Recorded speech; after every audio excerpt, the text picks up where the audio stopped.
Hello everyone, I hope every one of you is having a great time. Today, first of all, I wish all of you a wonderful new year with a lot of new possibilities. আমাদের last ক্লাসে আমরা কিন্তু জেনেছিলাম যে dependent ক্লজের যে তিনটে classifications তার সম্পর্কে। তিনটে ক্লাসিফিকেশনস কী কী ছিল? Noun clause, adjective clause, adverbial clause. এর প্রথমটা অর্থাৎ নাউন ক্লজ সম্পর্কে কিন্তু আমরা একটু শিখেছিলাম প্রথম ক্লাসটাতে। আজকে কিন্তু আমরা অ্যাডজেক্টিভ ক্লজ নিয়ে জানবো। কিন্তু অ্যাডজেক্টিভ ক্লজ নিয়ে ডিসকাশনে যাওয়ার আগে আমরা একটু জেনে নিই অ্যাডজেক্টিভ ব্যাপারটা কী। আমি নিশ্চিত যে তোমরা প্রত্যেকেই জানো, তবুও যাদের একটু ডাউট রয়েছে তাদের সুবিধার জন্য আমি আরেকটাবার একটু রিপিট করে দিচ্ছি যে অ্যাডজেক্টিভ হচ্ছে এমন একটা শব্দ যে একটা সেন্টেন্সের মধ্যে একটা নাউন বা একটা প্রোনাউনকে কোয়ালিফাই করে। এখন কোয়ালিফাই করে বলতে আমরা কী বোঝাই? কোয়ালিফাই করা বলতে বোঝানো হয় যে ওই শব্দটা বা ওই অ্যাডজেক্টিভটা একটা নাউন বা প্রোনাউনের সম্পর্কে আমাদের কিছু ইনফরমেশন দেবে, নাউন বা প্রোনাউনের কোনো একটা বিশেষত্ব আমাদের জানাবে। এবং সেই বিশেষত্বটা কী হতে পারে? সেটা নাউন বা প্রোনাউনটা ভালো খারাপ, তার দোষ গুণ, তার অবস্থা, সংখ্যা, পরিমাণ, যা কিছু হতে পারে। ঠিক আছে? তাহলে এটাই হচ্ছে একটা অ্যাডজেক্টিভ। আমরা একটা উদাহরণ দিয়ে দেখে নেব, তারপরে আমরা ক্লজের ডিসকাশনে যাব। একটা সেন্টেন্স আমি লিখেছি, Rabindranath was a great poet. ঠিক আছে, রবীন্দ্রনাথ একজন মহান কবি ছিলেন। তাহলে পোয়েট শব্দটা আমরা প্রত্যেকে নিশ্চিত যেটা একটা নাউন, তাই তো? নাউন। এবার যদি আমরা প্রশ্ন করি পোয়েটকে যে কেমন ধরনের পোয়েট ছিলেন, পোয়েট কোন শব্দ থেকে আমরা জানতে পারছি পোয়েটের সম্পর্কে? দেখো তো, এই গ্রেট শব্দটা থেকে জানতে পারছি না আমরা? গ্রেট মানে কি? মহান। তাহলে মহান কবি ছিলেন এই শব্দটা থেকে জানতে পারছি। এবং যেহেতু এই নাউনের সম্পর্কে এই শব্দটা আমাদের কোনো একটা ইনফরমেশন দিচ্ছে, তার একটা গুণের সম্পর্কে বলছে, তাই এটাকে আমরা অ্যাডজেক্টিভ বলবো। ঠিক আছে? আশা করি এটা তোমরা প্রত্যেকেই জানতে, তবুও আমি আরেকটাবার যাদের একটু ডাউট রয়েছে তাদের জন্য ক্লিয়ার করে দিলাম। ঠিক আছে? এবার আমরা ক্লজের দিকে যাই। দেখো লেখা রয়েছে অ্যাডজেক্টিভ ক্লজকে কিন্তু রিলেটিভ ক্লজও বলা হয়। ঠিক আছে? এবং কেন বলা হয়, কী কারণ, সেগুলো আমরা একটু পরে আস্তে আস্তে জানছি। প্রথমে আমরা এই দিকের কতগুলো শব্দ একটু দেখে নেব। দেখো তো, নাউন ক্লজের ক্ষেত্রে কিন্তু আমরা পড়েছিলাম যে কোনো একটা বাইন্ডার থাকে। বাইন্ডারগুলো কী কী হয়? WH ওয়ার্ডস এবং দ্যাট, এই দুটো জিনিসই কিন্তু বেশিরভাগ ক্ষেত্রে বসে। এখানে আমরা অ্যাডজেক্টিভ ক্লজের ক্ষেত্রেও দেখব যে কিছু WH রয়েছে এবং দ্যাট রয়েছে, যারা কিন্তু অ্যাডজেক্টিভ ক্লজকে আমাদের চেনাতে সাহায্য করবে। সেগুলো কীভাবে একটু দেখে নিই। দেখো তোমরা, কতগুলো রিলেটিভ প্রোনাউন রয়েছে, হু, হুইচ, হুম, হুজ, দ্যাট। ঠিক আছে? এবং কতগুলো আছে relative adverb, when, where, why, how. এবার এর বাংলা মানেটা আমি লিখে দিয়েছি প্রত্যেকটার। এবার তোমাদের এই মানেগুলো দেখে একটা মনে প্রশ্ন আসতে পারে যে এখানে আমরা তো জানতাম হু মানে কে, হুইচ মানে কোনটা বা কোনটি, হুম মানে যাকে বা কাকেও আমরা প্রশ্ন করার সময় কাকে বলি, তাই না? তো যারা তোমরা প্রোনাউনের ক্লাসিফিকেশনসটা পড়েছো তারা কিন্তু লক্ষ্য করবে যে সেখানে কিন্তু আরেক ধরনের প্রোনাউন ছিল, যেটাকে বলা হতো ইন্টারোগেটিভ প্রোনাউন, যে প্রোনাউনটা দিয়ে প্রশ্ন করা হয়। তো এই শব্দগুলোই দিয়ে যখন কোনো প্রশ্ন করা হবে তখন কিন্তু এর মানে হয়ে যাবে যেটা তোমরা ভাবছো যে হু মানে কে, হুইচ মানে কোনটি, হুম মানে কাকে, হুজ মানে কার, সেইগুলো কিন্তু তখন তার মিনিং হয়ে যাবে। কিন্তু যখনই আমরা এটা একটা রিলেটিভ প্রোনাউন হিসেবে ইউজ করব, যার কাজ হবে কি, একটা সেন্টেন্সের মধ্যে কোনো একটা সাবঅর্ডিনেট ক্লজকে এই শব্দগুলো দিয়ে প্রিন্সিপাল ক্লজের সঙ্গে যুক্ত করা বা একটা রিলেশন তৈরি করা, তখন এটাকে আমরা রিলেটিভ প্রোনাউন বলি। ঠিক আছে? তোমাদের কাছে আশা করি ক্লিয়ার এই ব্যাপারটা। এখানে আমরা কি লিখেছি দেখো তো, যে একটা নাউন বা pronoun, noun or pronoun is placed before this relative pronouns. তাহলে এই যে শব্দগুলো আছে এখানে শুধু রিলেটিভ প্রোনাউন না লিখে ওয়ার্ডস লিখলে বেশি ভালো হতো। আমি এখানে লিখে দিই দিস ওয়ার্ডস। ঠিক আছে? এই যে শব্দগুলো আছে প্রত্যেকটা শব্দের আগে কিন্তু একটা করে নাউন বা প্রোনাউন বসবে যখন আমরা অ্যাডজেক্টিভ ক্লজের কথা বলবো। ঠিক আছে? নাউন ক্লজের সময় যখন আমরা নাউন ক্লজ পড়ছিলাম তখন কিন্তু আমরা এরকম কোনো ব্যাপার পাইনি। এই শব্দগুলো বসে কিন্তু কখনো কখনো ভার্বের একটা সাবজেক্ট, কখনো একটা অবজেক্ট, কখনো একটা কমপ্লিমেন্ট বা কখনো একটা অ্যাপোজিশনকে কিন্তু ও শো করছিল, তাদের ফাংশনটা দেখাচ্ছিল। ঠিক আছে, কিন্তু এই ক্ষেত্রে এই প্রত্যেকটা শব্দের আগে কিন্তু একটা করে নাউন বা প্রোনাউন অবশ্যই বসবে, এবং সেই বা নাউন বা প্রোনাউনটা সম্পর্কেই এ কিন্তু আমাদের কিছু একটা ইনফরমেশন দেবে এবং একটা ক্লজের মতো একটা ক্লজ আকারে আমাদেরকে অ্যাডজেক্টিভ ক্লজ চেনাতে সাহায্য করবে। ঠিক আছে, যদি ক্লিয়ার না হয়ে থাকে কয়েকটা উদাহরণ দিলেই আমরা বুঝতে পারবো। প্রথম এক্সাম্পলটা দেখো, এই সেন্টেন্সটাই লিখেছি একটু বড় করে। Rabindranath was a great poet who won the Nobel prize. তাহলে এই সেন্টেন্সটা থেকে আমরা কি বুঝতে পারছি, যে রবীন্দ্রনাথ একজন মহান কবি ছিলেন যিনি নোবেল প্রাইজ বিজেতা বা নোবেল প্রাইজ জেতেন, তাই তো, জয়লাভ করেন। এক্ষেত্রে দেখো তো WH আমরা হু লেখা রয়েছে এখানে রিলেটিভ প্রোনাউন, তাহলে হু দিয়ে এখান থেকে শুরু হচ্ছে, তাহলে আমরা বুঝতে পারছি হু থেকে শুরু করে এই সেন্টেন্সের বাকি অংশটা, লাস্টের যে পার্টটা, এটাই কিন্তু একটা অ্যাডজেক্টিভ ক্লজ। কেন অ্যাডজেক্টিভ ক্লজ সেটা আমরা জানবো। প্রথমত দেখে নাও এটাকে ক্লজ আমরা কেন বলছি। হু মানে কি, যে বা যিনি, তাহলে একটা ব্যক্তির কথা বলা হচ্ছে, তাহলে এটা কিন্তু একটা সাবজেক্ট। আর ওয়ানটা কি, ভার্ব, উইনের পাস্ট ফর্ম, তাহলে এটা কিন্তু একটা ভার্ব। তাহলে একটা সাবজেক্ট এবং ভার্ব পাশাপাশি বসছে। দেখো তো এই যে ব্যাপারটা ছিল, ক্লজ কাকে বলি আমরা, একটা সাবজেক্ট এবং ভার্ব, মূলত ফাইনাইট ভার্ব পাশাপাশি বসে একটা মিনিং তৈরি করে সেন্টেন্সের, তখন কিন্তু তাকে আমরা ক্লজ বলি। এবং এ কি করে অ্যাডজেক্টিভ ক্লজ সেটা আমরা এবার দেখি।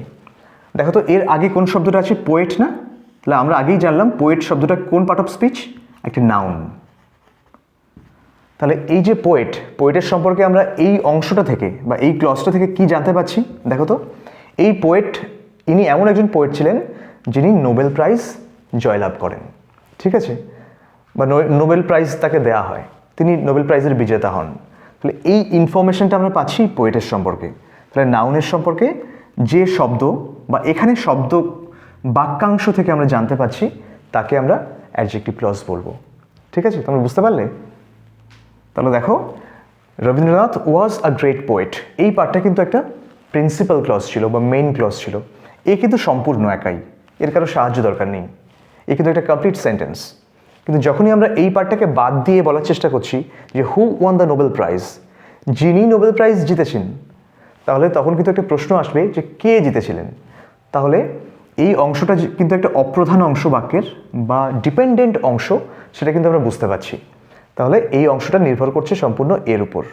এবং যেহেতু একটা নাউনকে এই পুরো বাক্যাংশটা বা এই ডিপেন্ডেন্ট অংশটা কোয়ালিফাই করছে বা নাউনের সম্পর্কে আমাদের কিছু ইনফরমেশন দিচ্ছে, তাই এটা কিন্তু একটা অ্যাডজেক্টিভ ক্লজ। আশা করি তোমাদের প্রত্যেকের কাছে ক্লিয়ার। এবার তাহলে আমরা নেক্সট এক্সাম্পলটা দেখি। নেক্সট সেন্টেন্সটা রয়েছে, I know him whose parents are doctors. তাহলে প্রথমেই আমরা জেনে নিচ্ছি যে হুজ কথাটা রয়েছে যার, তাহলে এখান থেকে শুরু করে আমাদের সেন্টেন্সের রেস্ট অফ দ্য সেন্টেন্স, বাকি অংশটা, এটা কিন্তু একটা ডিপেন্ডেন্ট ক্লজ, অবশ্যই ডিপেন্ডেন্ট ক্লজ, কিন্তু এটা অ্যাডজেক্টিভ ক্লজ কিনা সেটা আমরা এবার জানবো। তাহলে আমরা কি বলেছিলাম, এই যে শব্দটা শুরু হচ্ছে, যে রিলেটিভ প্রোনাউনটা, তার আগে কি বসবে, একটা নাউন বা প্রোনাউন। তো দেখো তো এর আগে একটা নাউন বা প্রোনাউন কি আছে, তাহলে হিম পাচ্ছি না আমরা, হিম কিন্তু একটা প্রোনাউন।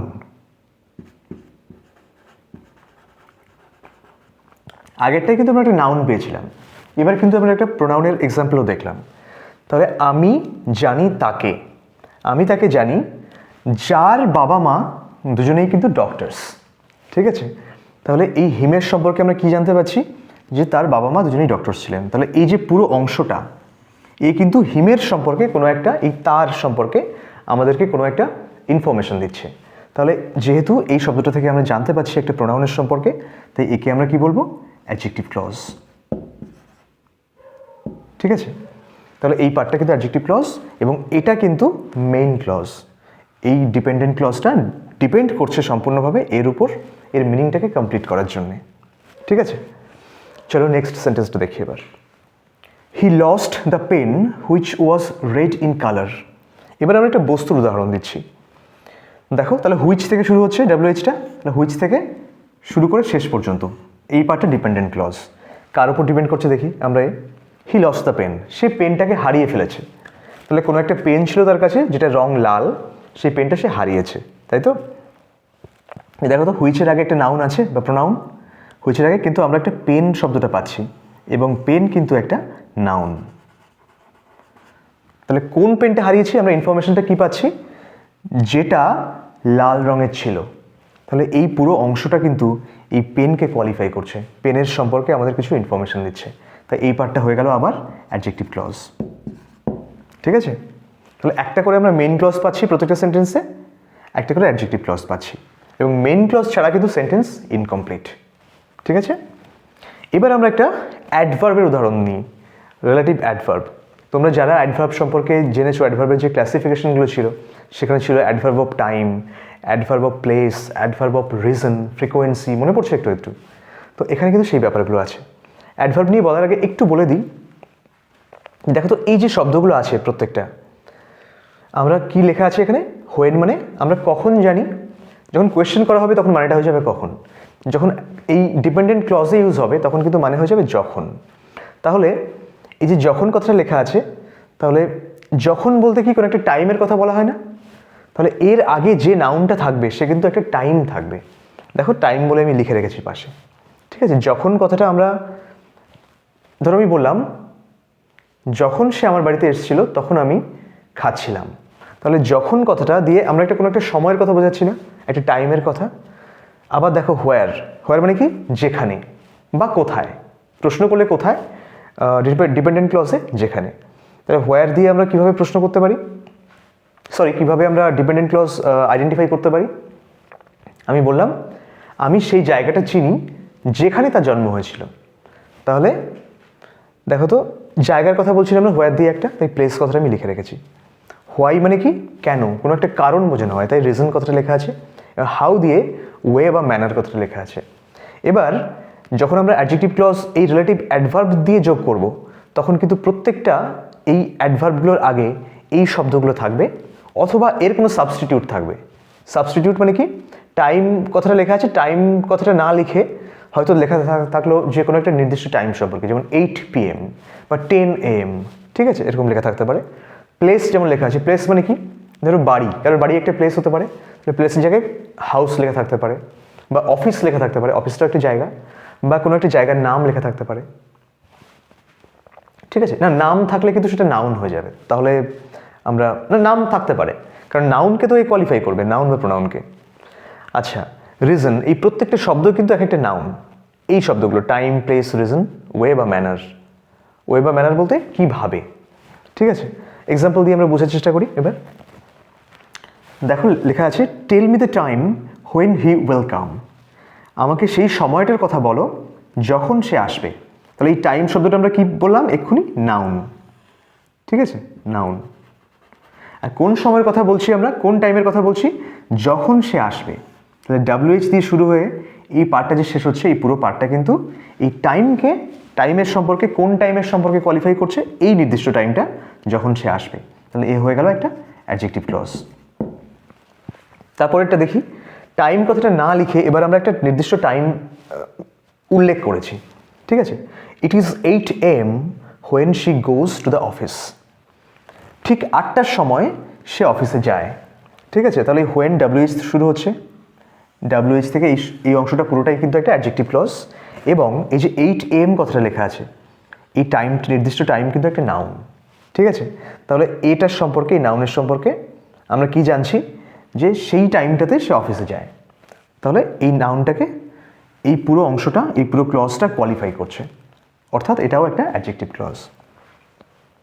লাস্ট সেন্টেন্সটা কি আছে, I know the reason why he did not come here. আমি সেই কারণটা জানি কেন সে এখানে আসেনি। ঠিক আছে, তাহলে এই যে কারণ কথাটা পেলাম আমরা, রিজন, তাহলে এটা কিন্তু একটা নাউন। ঠিক আছে, আর এই নাউন সম্পর্কে আমরা কি জানতে পারছি, যে কেন সে এখানে আসেনি সেই পুরো ব্যাপারটা কিন্তু আমি জানি, কারণটা। তাহলে এই পার্টটা কিন্তু এখানেও একটা অ্যাডজেক্টিভ ক্লজের মতো কাজ করছে, এবং এই অংশটা হচ্ছে আই নো দ্য রিজন, একটা মেইন ক্লজ। মেইন ক্লজের উপর ডিপেন্ড করছে এই অ্যাডজেক্টিভ ক্লজটা, তাই একে আমরা ডিপেন্ডেন্ট ক্লজ বলতে পারি। আশা করি তোমাদের কাছে এই এক্সাম্পলগুলো ক্লিয়ার। তোমরা চাইলে কিন্তু একটা স্ক্রিনশট নিতে পারো এক্সাম্পলগুলো দেখার জন্য।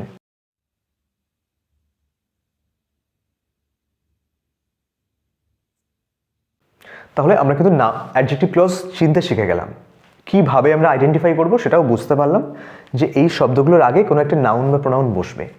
ঠিক আছে, এবার আমরা একটু দেখে নিই যে অ্যাডজেক্টিভ ক্লজ এবং নাউন ক্লজকে যদি পাশাপাশি রাখি তাহলে তাদের মধ্যে কোন ডিফারেন্সটা আমাদের চোখে পড়ে। ঠিক আছে, তো চলো কয়েকটা এক্সাম্পলের সাহায্যে আমরা একটু দেখে নিই। দেখো এখানে দুটো কলাম রয়েছে, একটা নাউন ক্লজের একটা অ্যাডজেক্টিভ ক্লজের। নাউন ক্লজে আমরা কিভাবে দেখি, I know where he was born, আমি জানি কোথায় সে জন্মগ্রহণ করেছিল। ঠিক আছে, তাহলে দেখো তো অবজেক্ট পাচ্ছি না আমরা, আমি কি জানি প্রশ্ন করো, তাহলে এই উত্তরটা আসছে হোয়ার হি ওয়াজ বর্ন। তাহলে আমরা কি জানি, অবজেক্ট অফ আ ভার্ব সবসময় কিন্তু নাউন ক্লজ হয়। কিন্তু অ্যাডজেক্টিভ ক্লজের ক্ষেত্রে কি হচ্ছে, I know the place where he was born, আমি জানি সেই জায়গাটা যেখানে সে জন্মগ্রহণ করেছিল। আমরা কি বলেছি যে একটা নাউন বা প্রোনাউন তারপরে কিন্তু এই রিলেটিভ প্রোনাউন বা রিলেটিভ অ্যাডভার্বগুলো বসবে। তাহলে দেখো তো হোয়ার দিয়ে আছে, হোয়ারটা একটা রিলেটিভ অ্যাডভার্ব এবং এই হোয়ারের আগে একটা নাউন আছে কিন্তু প্লেস, দেখেছো এটা নাউন, এবং এই জায়গাটা সম্পর্কে আমি কি ইনফরমেশন পাচ্ছি যে যেখানে সে জন্মগ্রহণ করেছিল। তাহলে এখান থেকে শুরু করে এই পার্টটা পুরোটাই কিন্তু একটা অ্যাডজেক্টিভ ক্লজ।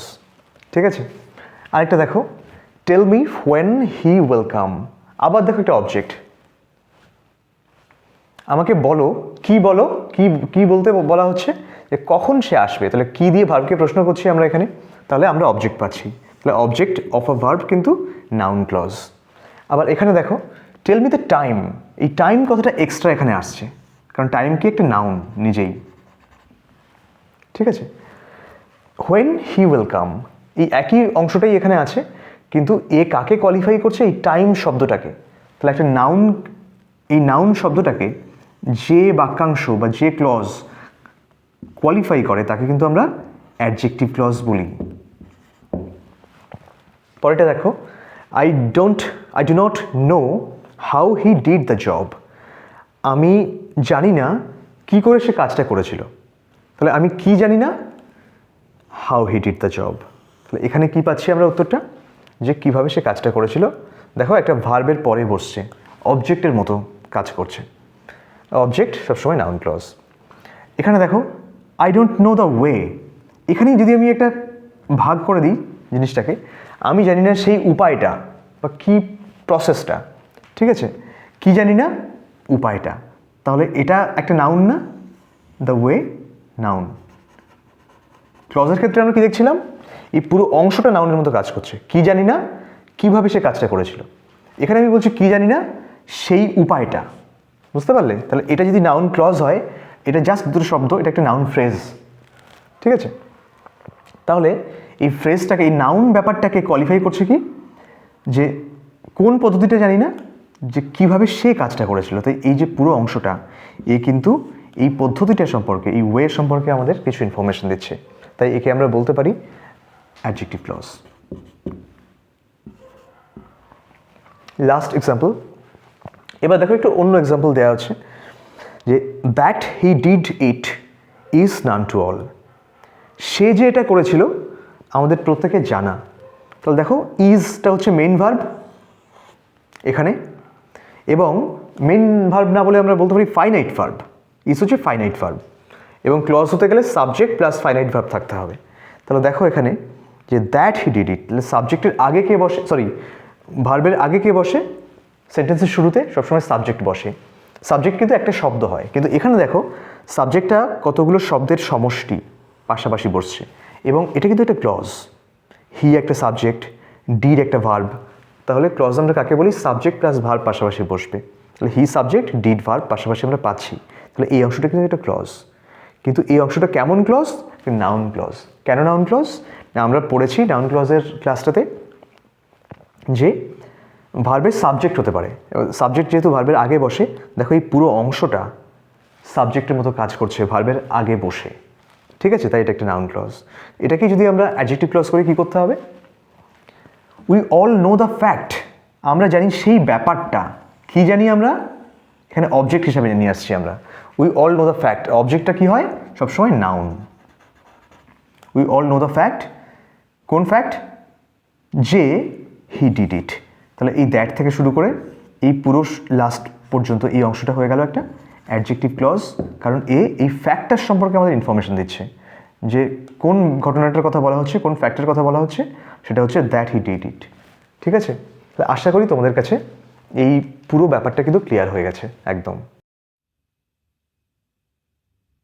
আর একটা ছোট্ট জিনিস বলতে বাকি রয়েছে, সেটা আমরা এখন একটু জেনে নিই।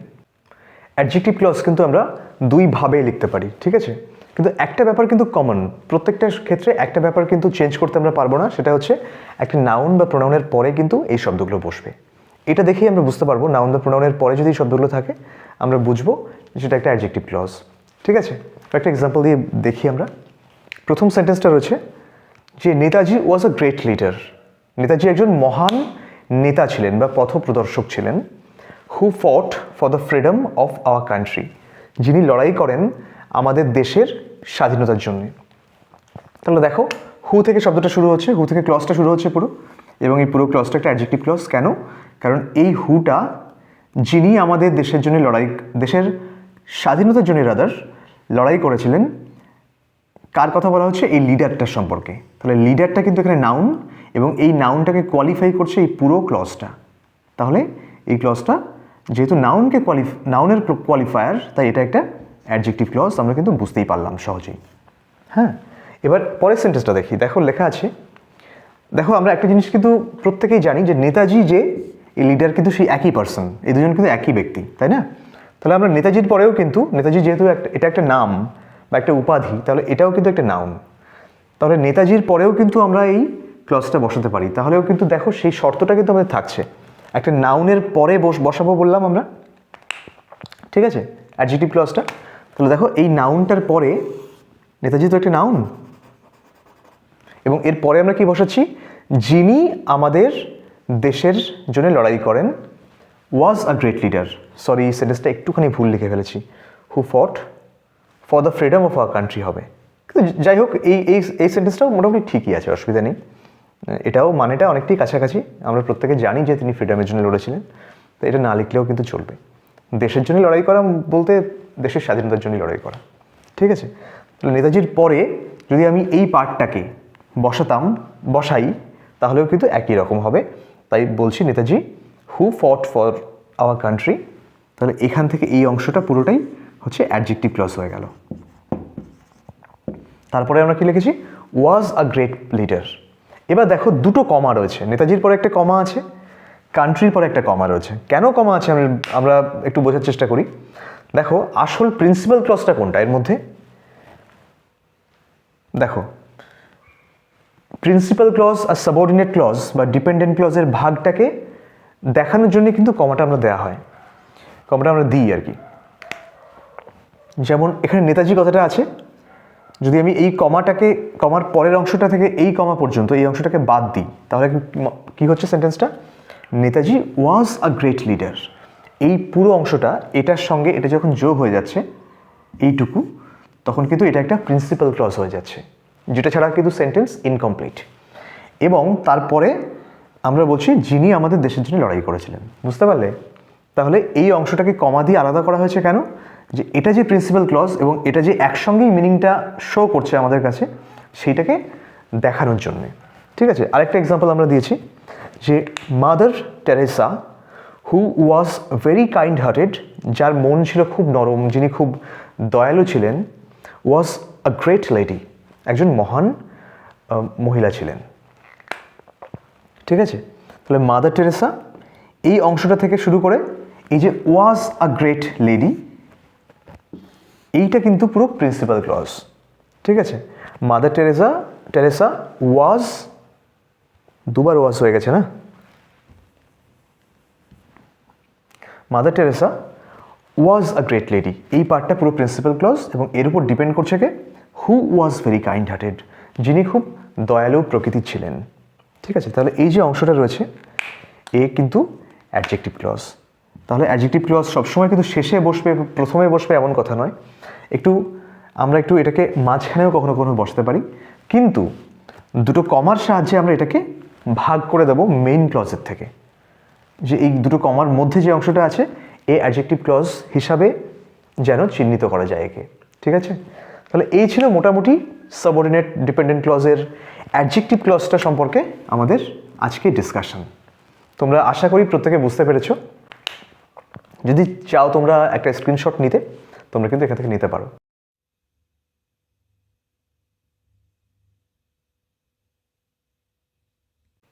আশা করি তোমরা মোটামুটি বুঝতে পেরেছো।